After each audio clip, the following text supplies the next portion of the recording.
All right, guys. This is for all you psychopaths out there. All you people that should definitely be on some sort of list.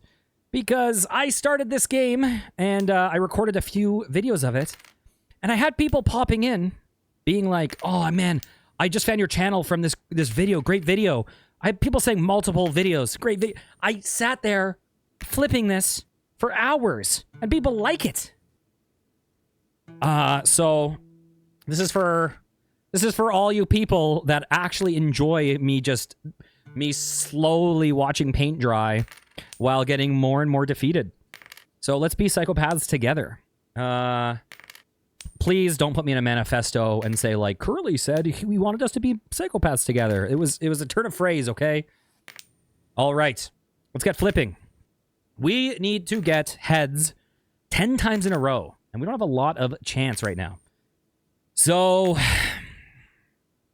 let's just do what we can at the moment. All right. There's one. Oh. I think I had a few cents because I think I started to record another episode and then immediately bailed. Like, I can't do it. I can't do it. So we have a few penny head start. And maybe we have a head start. Wait, 30%. Is that what you start out as? I started out as 20. I don't know. You would recommend dropping in Warframe. Oh, cool.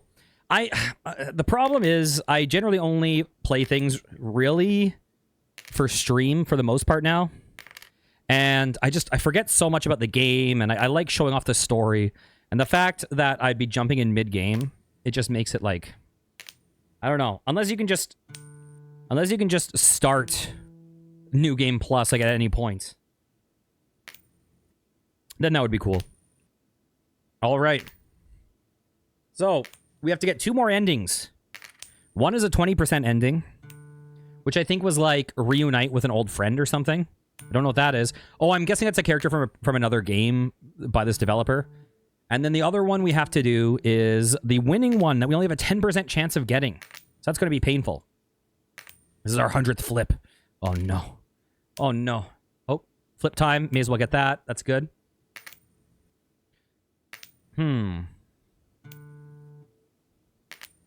So we need to get a nickel. Oh, I need to open up my other chat. Bam. There we go. Beautiful. So, I think the first time we ever did this, it took us like 53 minutes. I think the second time took us like 26 minutes. I think the third time took us like 57 minutes or something. And the fourth time took us like an hour and 20 or something ridiculous. So let's hopefully we can get this quick. And hopefully we get the win. You know what? What's more important than doing this quickly is getting a new ending. No, I haven't checked the math of this, and I couldn't check the math of this because I'm not very good at math anymore. But I've heard that on average, it takes 14 runs to get all endings. I've heard. So we have done 4 runs. So we're not looking good. As soon as we get the winning ending, I'll feel a little bit better.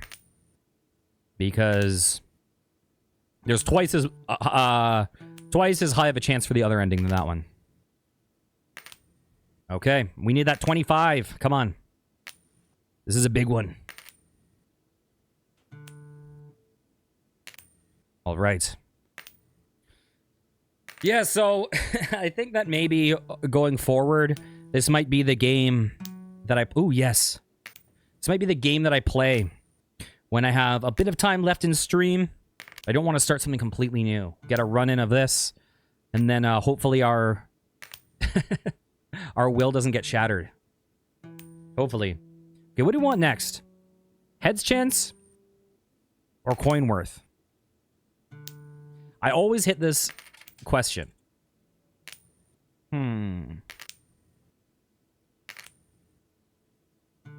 That's always the big one for me. I just want some brilliant professor to tell me the answer. Okay, we'll go with that for now.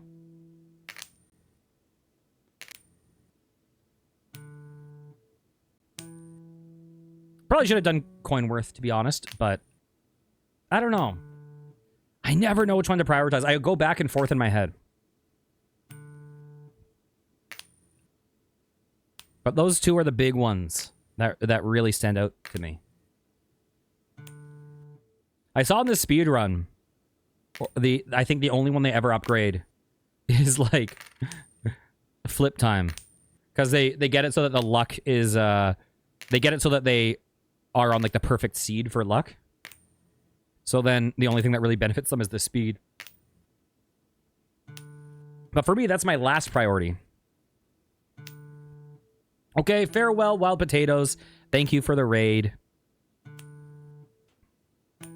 Guys, check out Wild Potatoes if you like lots of online gaming content. Genshin, Warframe, Blue Protocol, Honkai Star Rail. Okay, let's see. Okay, next, I guess we just go for the multiplier. I shouldn't say just. The multiplier is amazing. They're all good in their own way.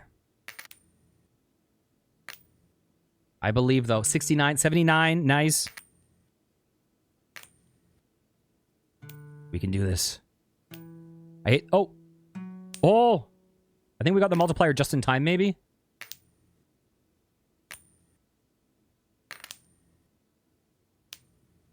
Come on. I find it so weird that this upgrade is 625. I wonder why they chose that number. It's the only thing that is out of sequence of everything else. Very odd. Oh. Oh. So next, I guess we have to kind of go with coin worth. But I mean, why wouldn't we want that? That's great. Coin worth is awesome. What are we at right now? Are we flipping a nickel or a dime? We're flipping a dime, right? I guess we'll find out. Yes. I wonder why dime to quarter is the weird one and not nickel to dime. Because nickel to dime is the one that is improving less than everything else, right? It's just a 2 times bonus. Whereas the other ones are all greater than that. So I'm curious why that is the one that has the weird multiplier. Come on.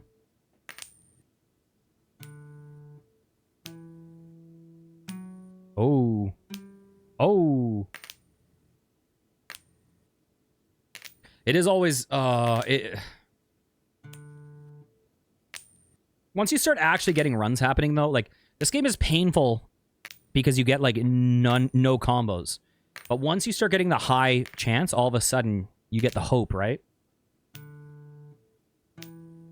And so, that's why head chance just feels the best to have. Because you actually start seeing yourself getting combos. We're very close, though. Very close. Give me that quarter. I feel like the game kind of slows... I could be wrong, but I feel like it kind of slows down around 50% chance. Maybe that's just not true at all. Maybe I was just having bad luck. There probably is a point, though, where it's like... You know what? It's probably the slowest, like, at 55%, trying to get to 60%. But I guess at that point, you're more likely to get those combos anyways. You're actually in the area where you might win, realistically. Okay. Oh, it jumps from 625 to 100. Okay.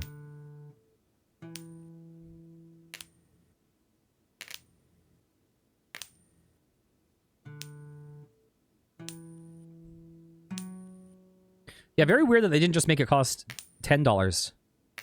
I mean, I'm not complaining. It's nice to get the upgrade earlier. I wouldn't mind getting every upgrade earlier. Let's get that. 40%. Beautiful. I wonder if upgrading the heads chance can make you... Is it possible that it would end streaks that you would otherwise get if you didn't upgrade it just because of the seed change or something? I'm so curious.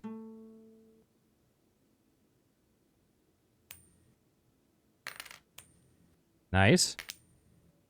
Having some good runs now.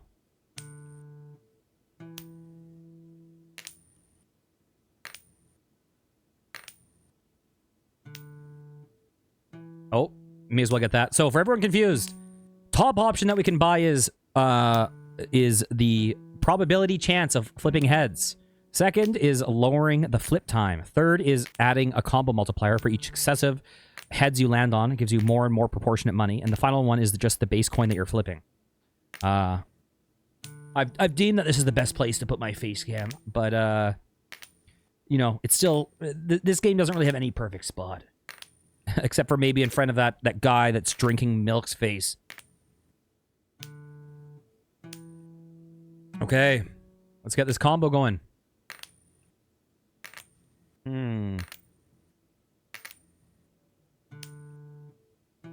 Beautiful.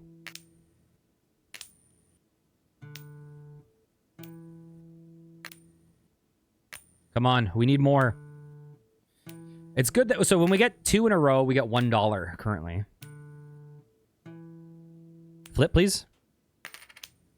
I wish I could just like hold it and just like continuously flip. Basically what I'm saying is, I wish I could not play this game and then just have it play itself while I talk to you guys. That's what I'm saying. Hey guys, we're playing this game that I just really wish I could not play. Listen, sometimes life, it's about perseverance, right? This is like, if I beat this game, then maybe I'll win the lottery too. Maybe, right? Oh, God. Although, you see how low of a chance you have at winning this game, and then how much lower of a chance you have at winning the lottery. Oh, God. It's actually more soul-crushing when you think about it. Okay. 1/3 of the way there.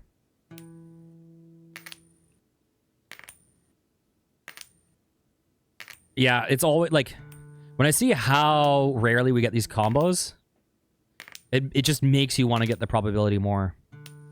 But there is something about coin worth that it's like increasing coin worth is like jumping you ahead instantly in the combo multiplier. It's like we're already starting like 3 coin flips in, which is amazing.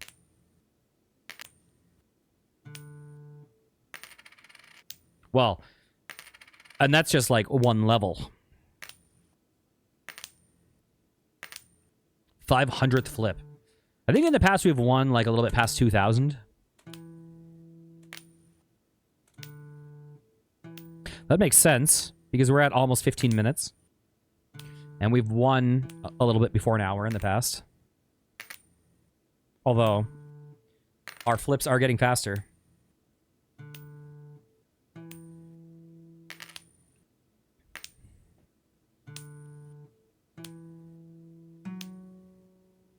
Come on.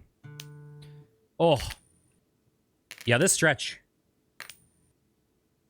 God, I don't know which stretch feels the most painful. This is a point, though, where it definitely... Like, earning the 100 feels like it takes a long time. But, like later on, you have to get to, like, 100,000, right?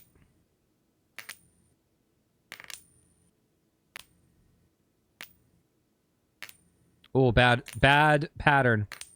Oh my God. Oh my God. Oh my God. That was a bad run of tails. This does go to show you, though, that probability isn't, like, what... It's not super intuitive. Because, like, in your head, you're like, oh, well, 40% chance is, like, almost half. So I'll probably get it, like, a little bit less than half the time. But, like, that only applies over... Like, the more flips you do, it will even out to that over time. But, like, true randomness, it's like, who the hell knows, right?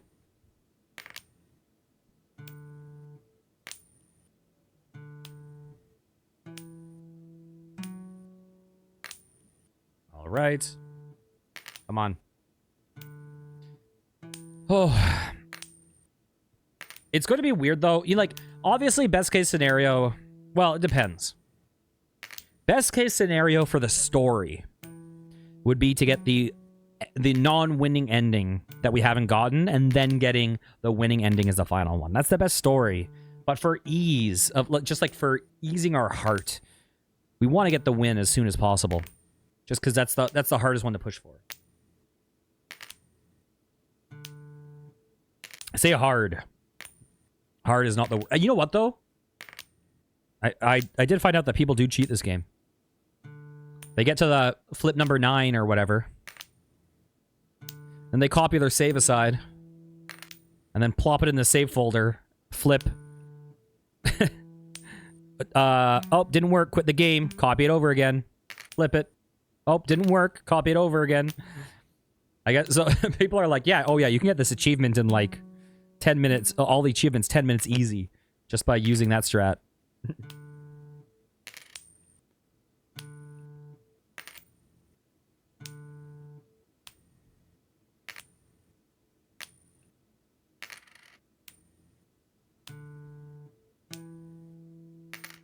Come on. So close. Oh, what should I go for? I should coin flip to determine if I go for coin upgrade or heads upgrade. Here, let's see. Heads will increase heads chance. Let's see. Coin flip. Tails will do coin upgrade. Okay? Flip. Tails. We're going coin value upgrade. The coin flip determined our upgrade.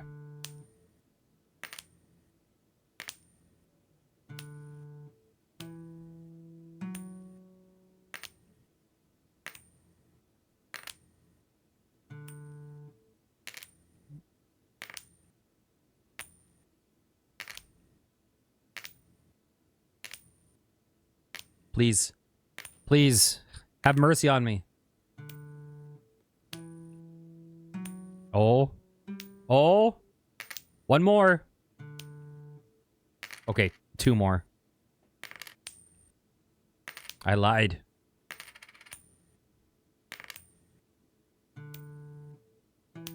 Nice. Nice. Let's start getting some of that cash now.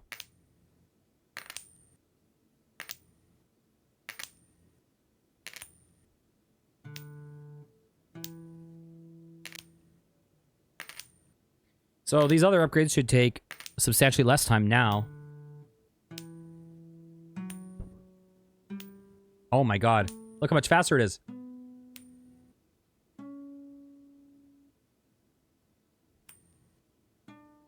Oh. Oh! 50% chance. Dang it. But, oh my god. It just pushed us, our upgrades up so fast. That's incredible, actually. That was huge. So I said that 50% chance is where the game slows down the most, but clearly that's not true. Clearly it's largely luck-based. Oh my god. Yeah, we just had a big jump.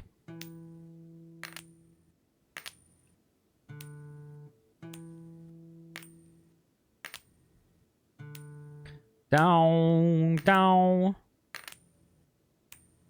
Oh, I love... This is like... Oh, God. This is like a gacha game without ruining my wallet and no anime girls except for this sexy beast in the background.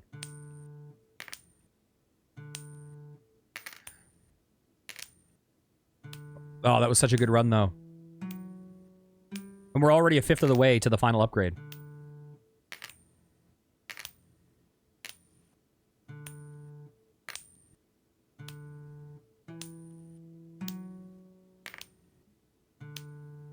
Now we need another good run, though. It's been a while, but at least it's in our favor.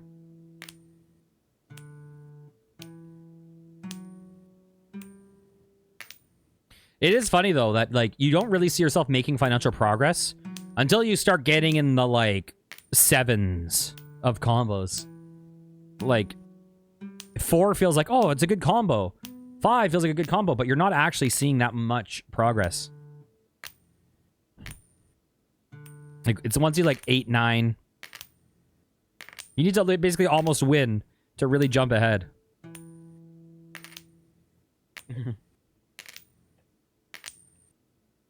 Okay. Scoots, can you believe that this game has gotten me multiple YouTube subscribers? And not only that, but commenters that are saying that they really like the video and followed because of it. This game... oh. It's like Desert Bus, but less happens. Well, I guess kind of more happens. I don't know. But does more happen in this or Desert Bus? I guess this is more tension, maybe. I don't know.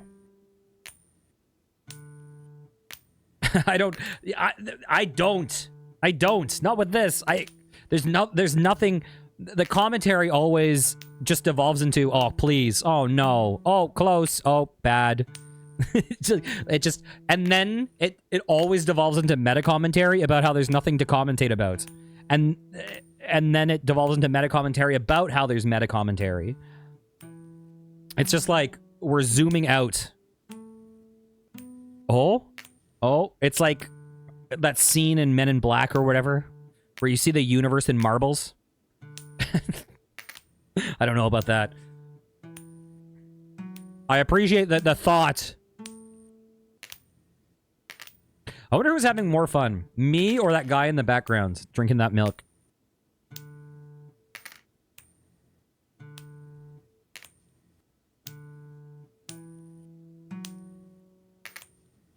Come on, please. We need the win. We need a new ending, at least. We have a 30% chance of getting a new ending this time.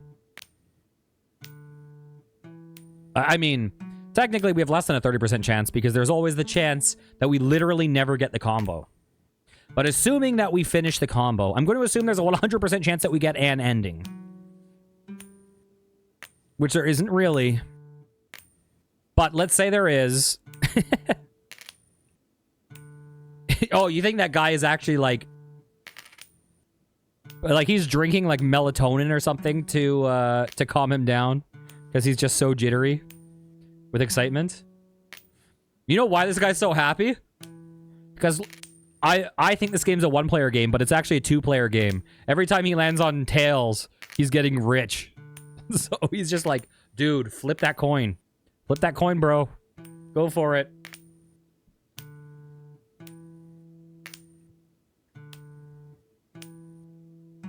I don't remember if I said this on stream last video, or if I just thought it. But I came up with a game that I think would be just amazing. It is this game. It's basically identical, but it's PvP, and one player's heads, one player's tails, and it starts off even, and it starts off with mid-priced upgrades. Oh. But as you get money, then you buy upgrades that then will like take away from your opponent's upgrade or whatever. So you are stealing from your opponent's probability. And then, 1000th flip. But then as that happens, their upgrades become cheaper and yours become more expensive. So there's like a balance to try to pull it back in the middle. I feel like that's the next level of probability game. Just a competitive version of this. So the higher your chance, your stuff is really expensive, but their stuff's really cheap. So they can pull it back a lot easier if they get a combo.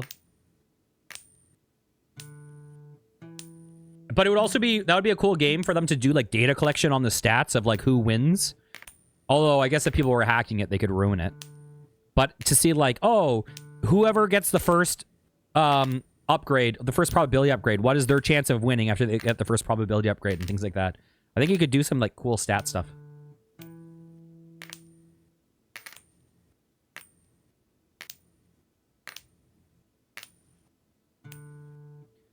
Look how long it's taking us to get that. We jumped to this heads chance, and then we've been stuck on this head chance for a long time, just because we're not getting the high levels of combo. It goes to show how lucky we were to get that one really good run. I think there is still a chance for us to have our best run yet. Although we're pretty close to... I don't remember how long it took, but the first time was in the mid 20 minutes. You know what? I actually liked probability in school. I used to be really good at probability. But Yeah, I just haven't done it in ages. But yeah, like calculating all the chances of getting every hand in like poker and stuff like that, or it was fun. When I was in high school, we had like 3 main maths, right? And the one with probability was like the easiest of the maths. Oh. Which was data management, had probability. And then the medium difficulty one was calculus, and the hardest one was algebra geometry at the time, or at least that was the reputation. So I took the easiest and the hardest. I took algebra geometry and I took data management.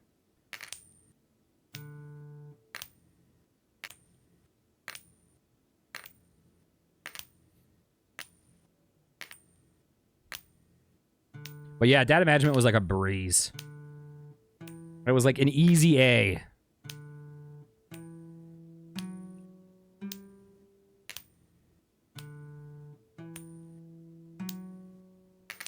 It is funny though. I'm so bad at math now just because I haven't used it in a serious way in like since high school.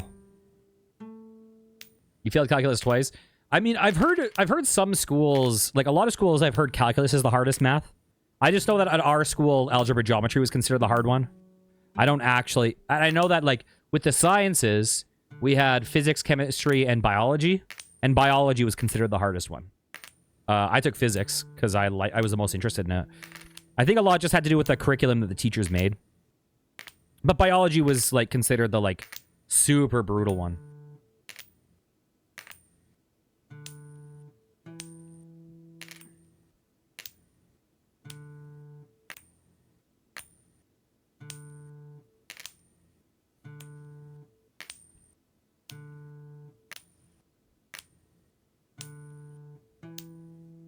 Whereas physics was a little bit more straightforward.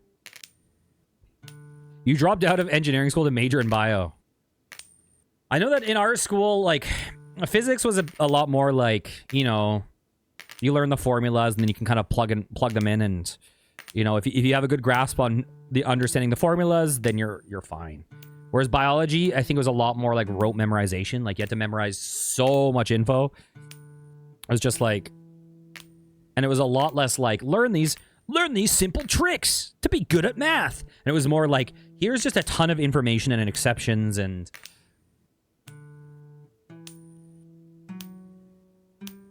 Come on.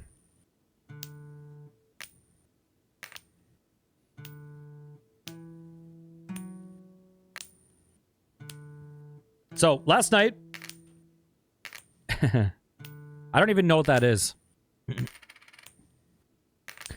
Last night, I watched baseball for the first time in ever. Oh my god, what a painful sport that is. Oh my god. It is like... Is there a more stressful sport than baseball? Like, I feel like... I don't even know what other sport comes close in terms of stress. I feel like it is... like, that is the sport of just holding your breath. And like, everything can flip in a second. Oh, come on. It's absolute pain.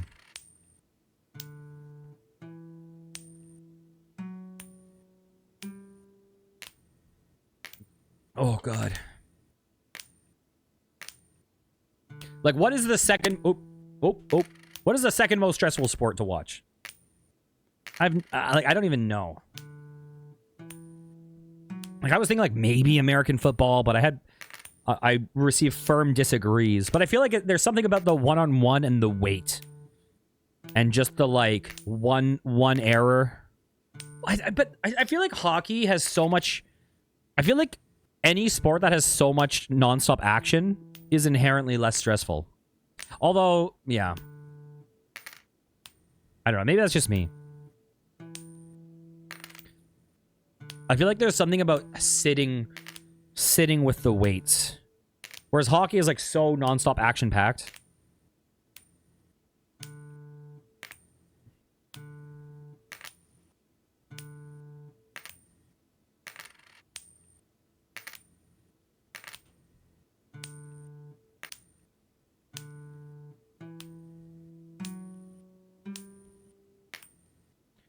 Okay, we're almost halfway to getting that upgrade.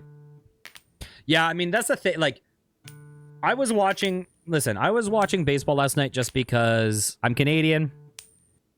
Blue Jays were in the World Series.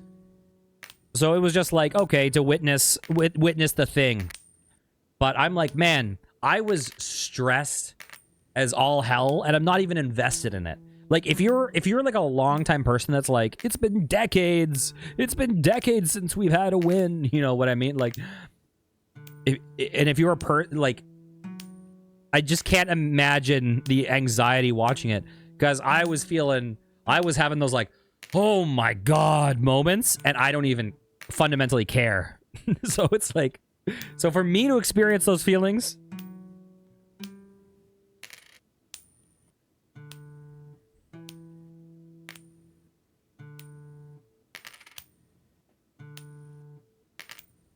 you know, it's like, you know how there's like that Elden Ring boss and you're like, oh man, I've tried to beat this boss 127 times. But then like on the 128th time you beat it and you're like, oh my god, I love that boss so much. It was like, you hate it for 127 attempts, but then you beat it and you have like this euphoria, like, oh, the wait was...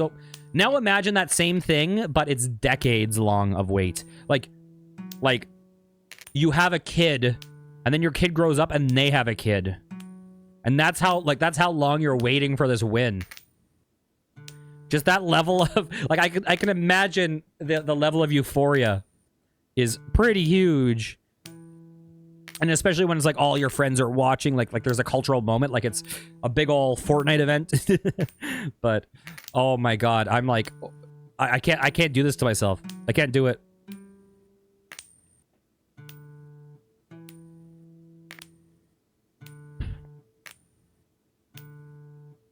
I have this messed up thing in my head when it comes to sports. It's so stupid. Like, there's two problems. One, I'm fundamentally not tribal enough.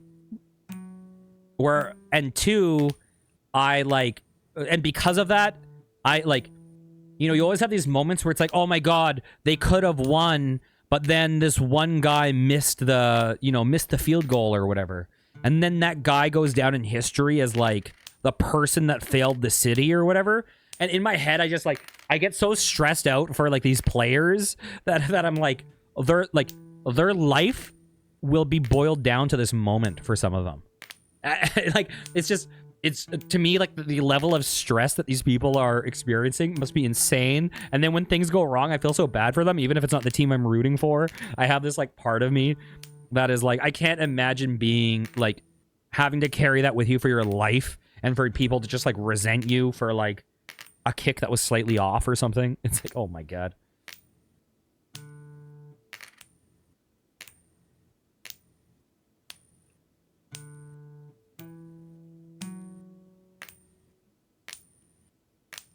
Coin flippies again. Listen, we're gonna plug in coin flippies whenever we have a room at the end of stream. And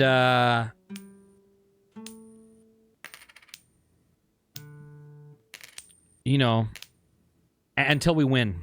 We need to win this. Yeah, I mean, you say crying in their millions, but depending on like what position you are in football, some of these people have like 2-year-long careers. Listen, thank you for your vow of support, Ava.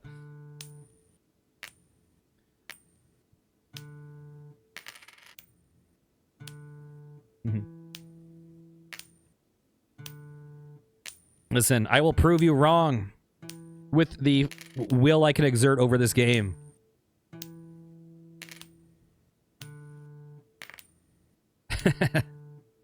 You know, this is a game series that I'm like, it is so stupid for me to play this game series. Like, I'm like, this is one of the worst games that you could choose to ever play. And then I've had a disproportionate amount of comments that are like, I am so happy you're playing this game or whatever. Or messages that I'm like, listen, if those people like it, then I'm going to give them something that they enjoy.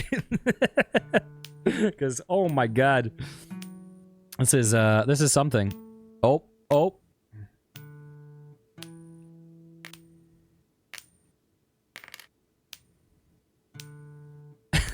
It's like, well, football, it's like, Okay, so you're gonna run as fast as you can into a guy that is running towards you as fast as they can, and they're really freaking big. Good luck. You think running into a wall is bad? Now imagine the walls running at you.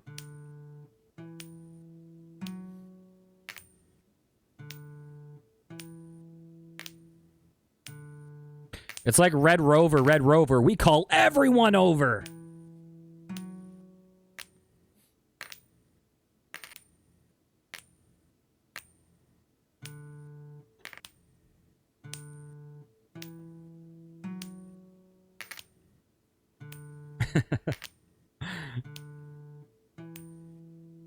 Oh my god, we just need one more upgrade. Not that this this 5% chance probably cumulatively will make a big difference.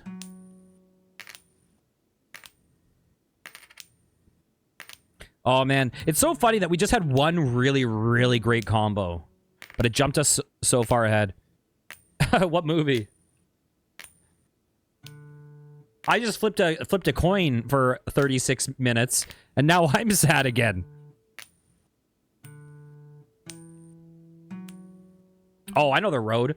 Cormac McCarthy. That book, I'll always remember. There was some line in the book that I just always remember. I remember it was like the kid danced a dance of terror or something. There was some line about that.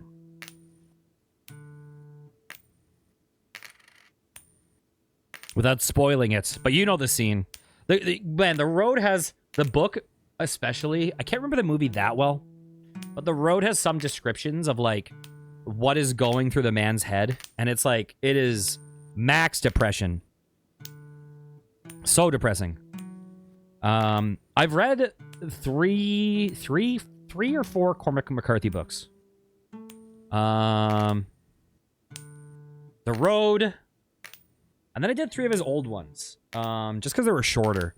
What was it? Like, The Orchard Keeper, Child of God, and something else. I forget the other one. They're interesting books. Mature stuff in it that I couldn't talk about on stream, probably. But I wanted to do... I've always wanted to do Blood Meridian, because I know it's kind of considered his, like, magnum opus. But that one sounds rough.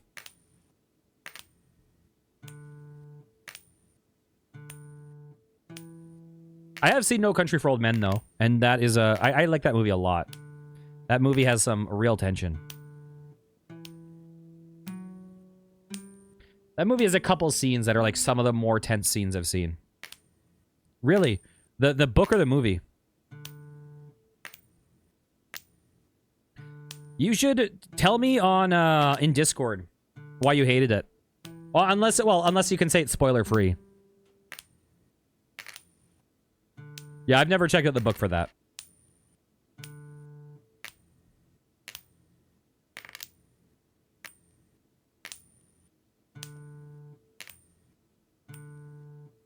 I mean, talk about one of the best movie villains.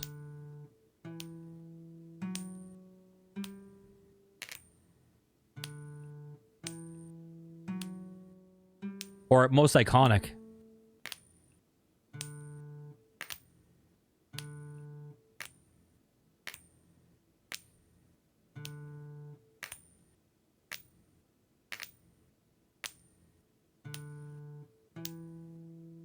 God, I remember another line. What was it?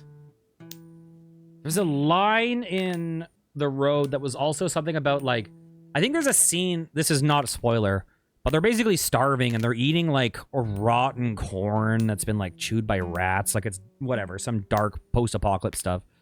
And there was some line about, like, the corn or something looking like a twisted effigy of its former self. I don't remember. I remember there's certain, like, lines in it that just, like, stick in my head.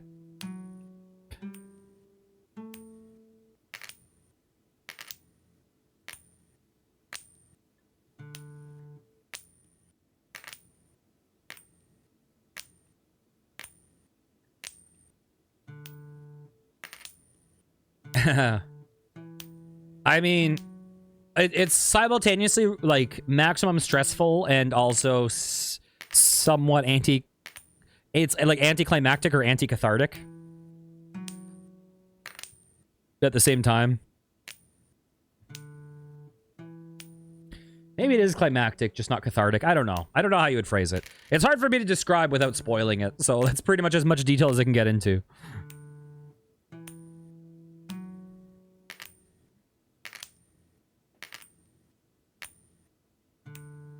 You know what, though? Ava? Holy, you picked a hell of a movie to bring up for a game when we're talking about flipping a coin. Hey? That's actually the most thematically appropriate movie that could be brought up. I didn't even make that connection. If you know, you know. I mean, if anyone knows anything about... If anyone knows anything about No Country for Old Men, they probably know about the coin. That's probably the most iconic thing in the movie, I'm guessing. Heads or tails, or whatever it is.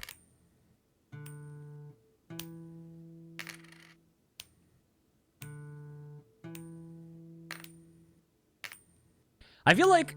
What's his name? Anton Chigurh or something like that? I feel like... You know what? This guy back here might be Anton Chigurh. Or maybe Heather Flowers is. Whoever made this game. I'm getting that kind of vibe. They're a force of nature. Oh. All it is luck. There's no greater meaning, guys.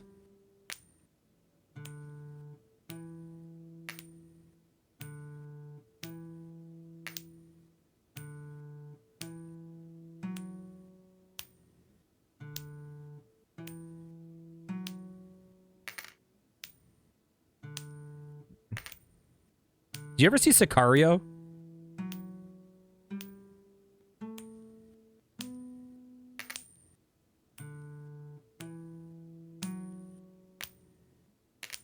That was one I watched relatively recently.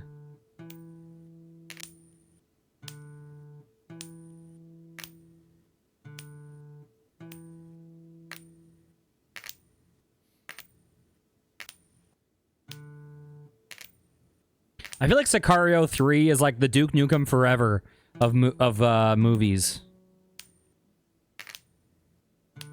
The long-awaited sequel that is allegedly in development, but, you know, a decade has passed and there's no news. Who knows?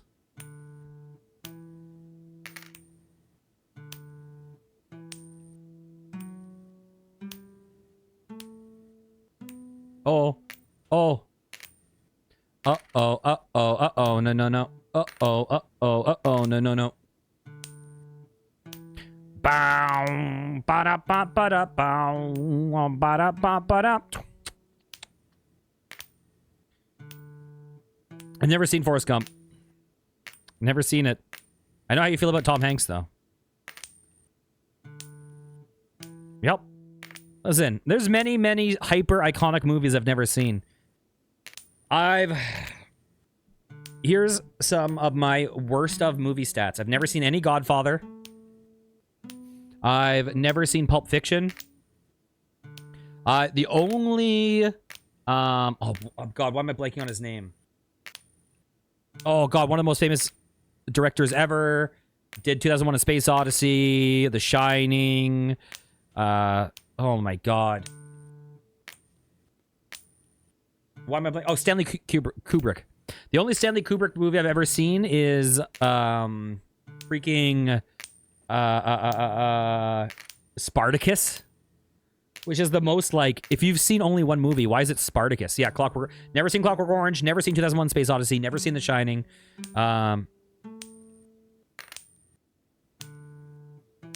Yep. Like, there's so many iconic movies that I've just never seen.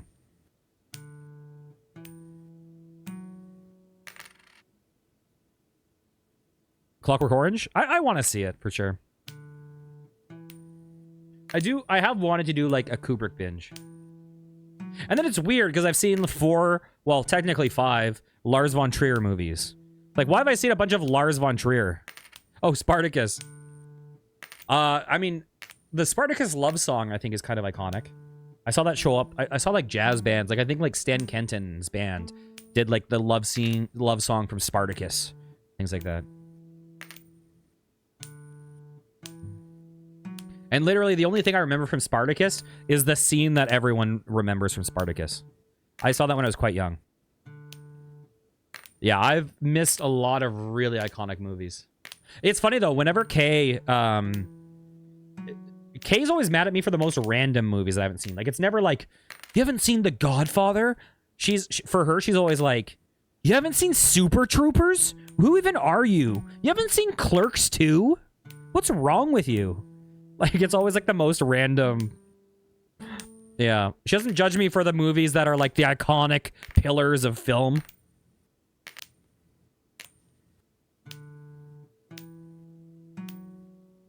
You know what's funny? The only Francis Ford Coppola film I've ever seen, actually, I think, was it technically a George Lucas? I don't know. Was Hearts of Darkness was the documentary about Apocalypse Now. The only thing of his I've seen is the documentary about a movie he did.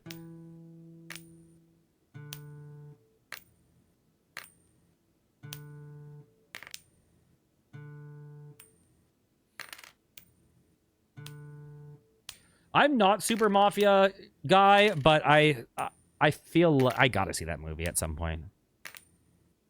You know which one I really want to see? I really want to see Jacob's Ladder. That is a movie because it's like it's weird because I feel like I never hear about Jacob's Ladder in terms of like major horror movies, but it like whenever you see like the iconic video game series like Silent Hill, it's always like inspired by Jacob's Ladder. I'm like, wait, it inspired so much like so many heavy hitters in horror. How have I not seen this movie? Like, I think a lot of the imagery in like Silent Hill was inspired by Jacob's Ladder.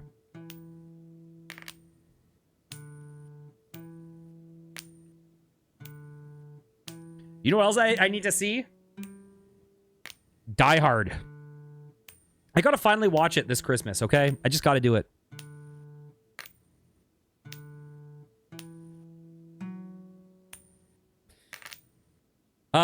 Sad movies. I'm weird with sad movies. Because I don't like feeling I might have seen it when I was a kid. I don't like feeling like when there's something where you feel like the writer like, this is gonna make them sad. Oh my god, this guy's gonna be so sad when he watches this. Like, I don't like it when I feel like kind of like manipulated by the movie. But there are things I like where it's like, I like things that start off sad, but have like a certain upliftingness. But the weird thing is like my favorite movie of all time is Manchester by the Sea. And fundamentally, that's a very sad movie, right? It's like, it's kind of just about not being able to overcome grief, right? Like it's really, really tragic. And that's my favorite of all time, so. But like, you know, I watched The Whale, which was depressing, but I probably wouldn't watch it again.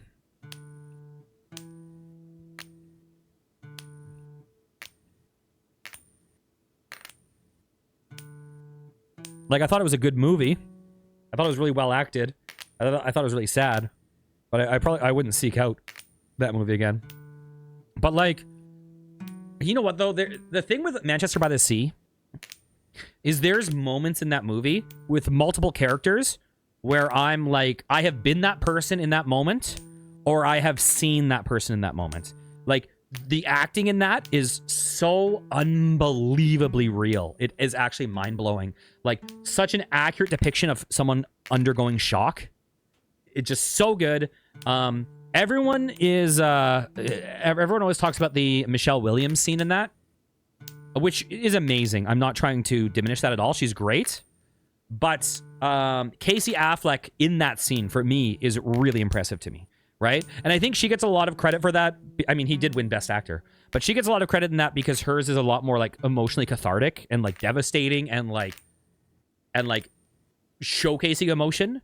But his was such an accurate depiction of repressing emotion and, like, being like, don't notice me. Like, please don't even think about me. Like, I just exist. Like, it's so devastating. It's so good. Yeah, I love sad songs. Yeah. Especially if they sound happy. Yeah, yeah.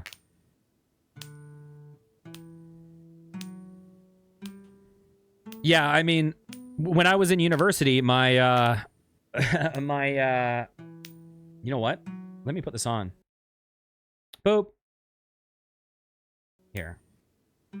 Oh, shoot. My private teacher for my recital made me write a song. I wrote all my own songs for my final recital, 10 songs. He said, you have to write one happy one. All of your songs are depressing. You have to write one happy one.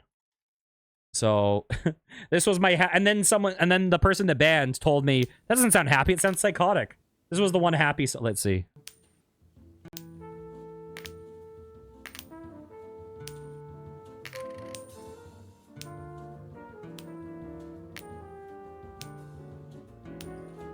Let me get to the... Oh, whatever. I can't remember if everything comes in here.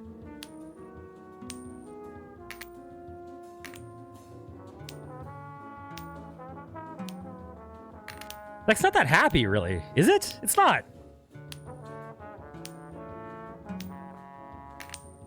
Come on, let's get the other instruments in. Where is it? Oh, there it is. Okay, let's get this.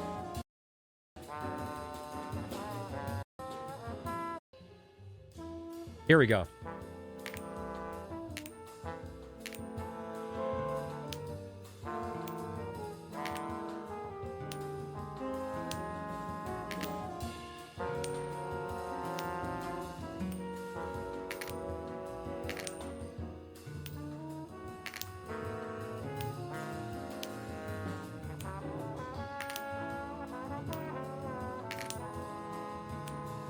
Ominous.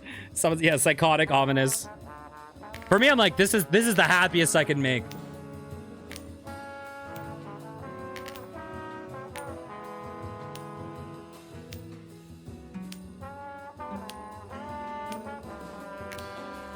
I guess, like, the happy thing, I guess, is that there's, like, bossa or something.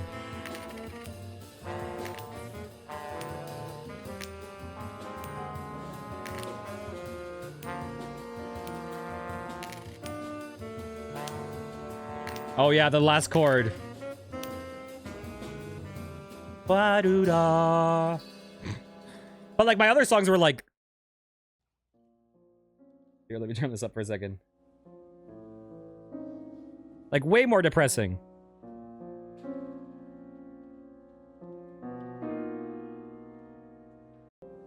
Let's jump ahead.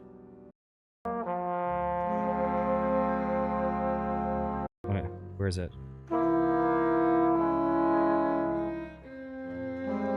It's like, yeah, way more. This is my other stuff. Okay, back to the game, though. Back to the game. People don't care about music. They want coins flipped. Let me change the volume so I don't deafen you. There we go.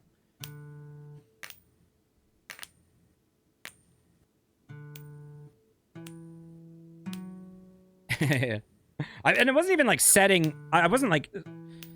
setting out to write depressing music. It was just I didn't like super consonant sounding music. I like a bit of dissonance. I like some tension. You know, here's one musical fact that's pretty depressing. So, one of the most famous jazz trombone players is a guy named J.J. Johnson. He's kind of like the grandfather of bebop for trombone. A lot of trombone players learning jazz, they like idolize this guy. You know, very, very, very talented player, amazing, like pioneered a lot of the jazz language for the instrument. So I guess, you know, he had a longtime wife, I believe, named Vivian, and eventually she passes away before him, and he writes an album. I think he like didn't release music for a long time, and then released an album that was called Vivian, I believe. I could be wrong about that. My history on some of this is, you know. So he writes this album dedicated to her, and it has a lot of standards. And it's funny because the album is like super depressing. And then like the happiest sounding song in it There's a song called "There Will Never Be Another You," this is a jazz standard. Anyone that learns like a bunch of jazz songs, this is one of the ones they learn.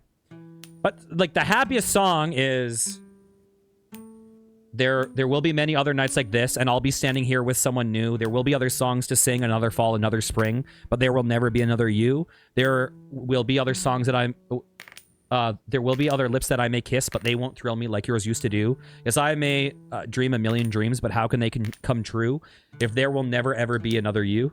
It's like, that's the happiest song. That's the happy song on the album. Is like, the best of my life is over, and nothing will ever make me feel as strongly as you did. That is just gone. And that's the happy note on it. It's like, oh my God.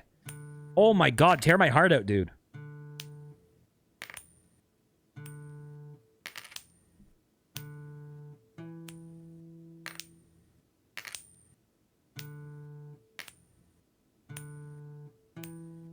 Oh, we're almost 3/4 of the way. Man, you know what's worse than having a video where I flip a coin 10 times?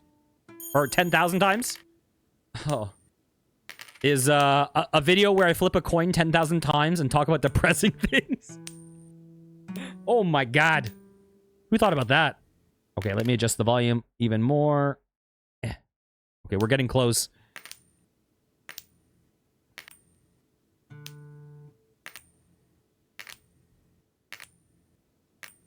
We got all the upgrades though. Dang it, man. It looked like there was a big chance of this being our fastest run. And then we stalled out. We stalled out hard. Now we're en route for it to being one of our slowest. What do you mean you're generic when it comes to music, by the way? Listen. I like a lot of the most pretentious crap that I never recommend most of the stuff I listen to people, because people are just going to hate it and then I'll look pretentious. But listen, I've been on a binge of listening to that Kafune Take It song, both the normal and the sped up version. Okay? So, you know, I got some generic in me too. I'm like hooked on that song.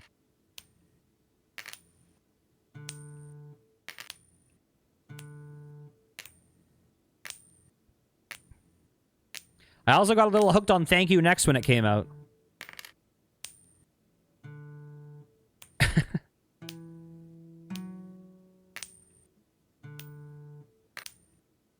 What's the most white girl music ever? Like Taylor Swift, or what does that mean? Nothing wrong with that. Enjoy what you enjoy. No shame in that.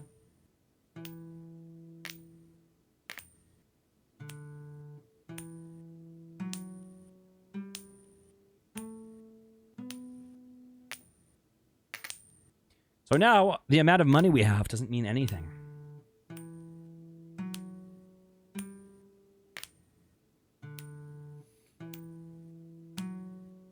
I don't even know what that is. I mean, depending on the relationship, it could be kind of hopeful.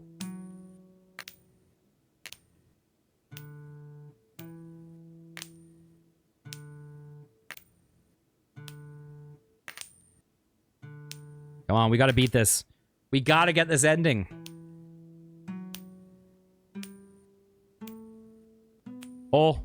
Oh, you salty little tease. Oh, God.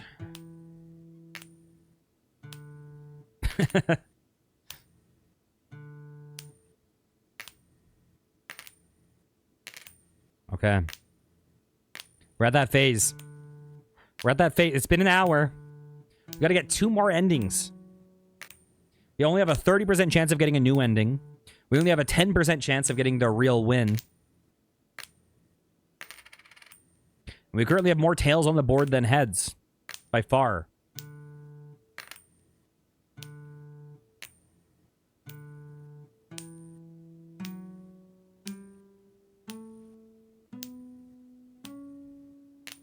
Dang it.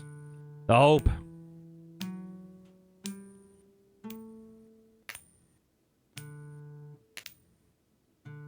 Let me just see something real fast. Can I adjust this to be exactly negative 16 decibels? Yes. Okay, I have a question for you guys. What's the best video game soundtrack of all times? And what's the best movie soundtrack of all times?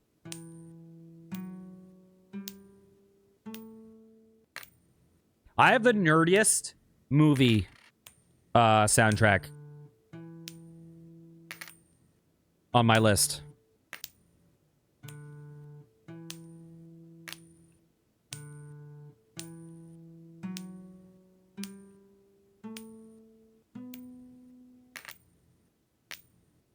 Tony, okay. Tony Hawk Games is cheating. Because Tony Hawk Games, or that's like saying Grand Theft Auto's radio. Okay.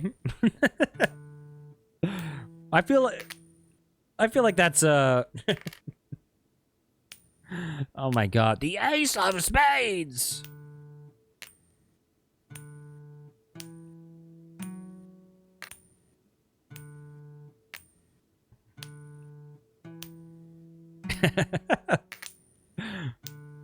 Which video game has the best soundtrack? The one that has all the music from not video games. Just all good pop, like, punk songs. It's like, okay. You're correct, but maybe I should add more qualifiers on my question.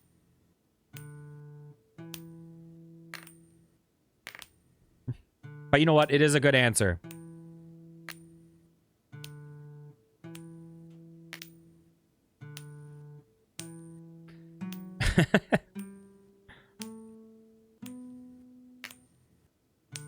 Man, like, I know my music answer.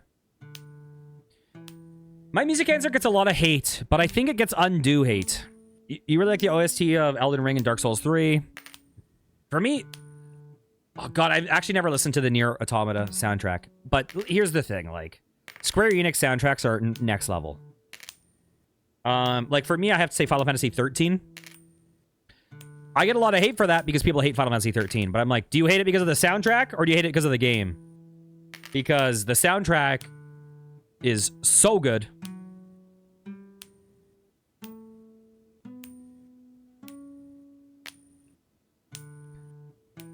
Final Fantasy 7, in my opinion,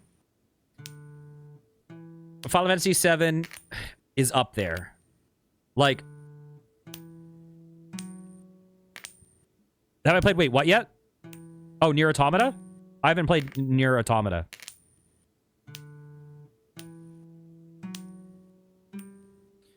Final Fantasy 7 is my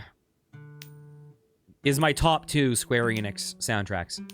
I think as standalone songs, Final Fantasy 7 is probably the strongest soundtrack with individual songs.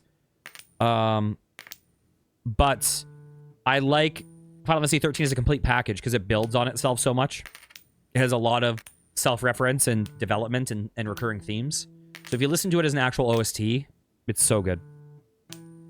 And I'm a sucker for orchestra mixed with electric instruments. For movie, I have the most nerd answer. For me, best movie soundtrack, Princess Mononoke.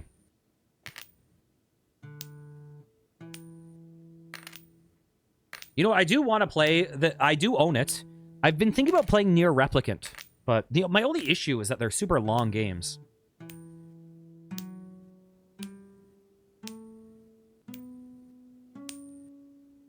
Dang it.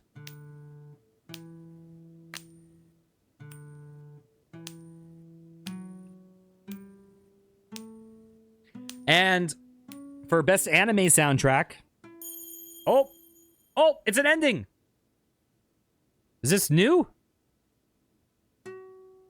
We got the actual win. Oh, we got the really rare one. Oh, good job. God job. We got the real one. Oh my god, that's the 10% chance one. Oh, yes. Oh, so we just need one more ending. That is amazing. Good job. Good job. Man, that sounds like something that... Oh, man, have you guys ever gotten a goo job? It's next level, guys. I can hook you up. All right. So we need one more. 20% chance. We need to get egg bugged. And listen, you guys will never know the best anime soundtrack because this video is over. And if you enjoyed, please consider liking, commenting, and subscribing. I'll see you guys next time with some more. Take care, guys. Mwah.